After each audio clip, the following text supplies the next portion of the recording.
परवानग्या घेणं महत्त्वाचं असतं.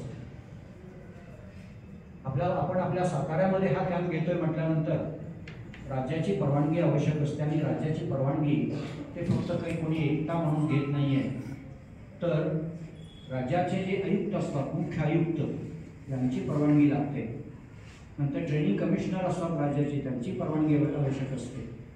तर या सर्व परवानग्यांमधून शेवटी आपल्याला हा कॅम्प मिळाला आणि हे मागण्यासाठी याची तयारी अगोदर करावी लागते. ते म्हणजे आपले जे काही स्काउटचे जे कमिशनर आहेत, चीफ कमिशनर डिस्ट्रिक्ट, माननीय शिक्षणाधिकारी यांचीही परवानगी घेणं गरजेचं असतं.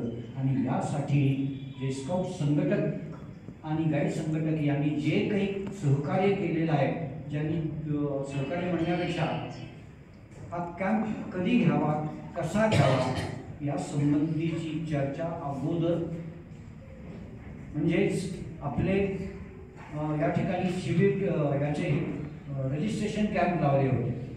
या रजिस्ट्रेशनच्या कॅम्पमधून अनेक लोकांच्या शंका आहेत. आमचं काही ट्रेनिंगच झालं नाहीये, आम्ही कसं काय शिकवणार, आम्हाला काही माहिती नाहीये. आम्ही विचार केला की नाही, यांची फुलफिलमेंट आपण केली पाहिजे. आणि जर ती केली गेली नाही, फक्त रजिस्ट्रेशन करणं म्हणजे स्काउटचं काम झालं असं नव्हे, तर त्यासाठी आपल्याला त्यांच्यासाठी कॅम्प लावणं गरजेचं आहे. जे येतील ते येतील, पण कॅम्प लावणं गरजेचं आहे. आणि यासाठीचा निधी जो आहे तो प्राथमिक शिक्षकांसाठी म्हणून जो आहे तो जिल्हा परिषद देत असते. जिल्हा परिषद स्वतः खर्च करते शिक्षकांच्या ट्रेनिंगसाठी, प्राथमिक शिक्षकांच्या ट्रेनिंगसाठी जिल्हा परिषद खर्च करत असते. मग या शिक्षकांना काय खर्च आहे त्यांना येऊ द्या, फक्त त्यांचा काही युनिफॉर्म आहे. जर ते स्वतःहून या ठिकाणी येतील आणि युनिफॉर्म तयार करू शकतील तर त्याचा आपल्याला निश्चितपणे फायदा होऊ शकेल. म्हणून त्यांना तसं आव्हान केलं तसं या दोघांनी. त्याचप्रमाणे आपले DTC सातारा भारत स्काउट्स आणि गाईड जिल्हा संघटनेचे जिल्हा ट्रेनिंग कमिशनर आदरणीय शिंदे सर आता या ठिकाणी नाही आहेत, परंतु आदरणीय शिंदे सर आता ते आजारी आहेत. सकाळी फक्त याच्यापुरते आलेले होते आणि ते निघून गेले. त्यांनी परमिशन दिली आणि मग त्या ट्रेनिंगसाठी खऱ्या अर्थानं सुरुवात झाली. आणि तिथपासून आज अखेरपर्यंत आम्ही सतत धडपडत आहोत.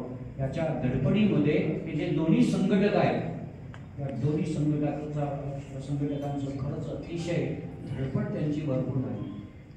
इथले जे आपले क्लर्क आहेत, ते क्लर्कने देखील थोडी धडपड केली. तुम्हाला ते कधी खुर्चीमध्ये बसलेले दिसलेले आहेत का खाली? नाही.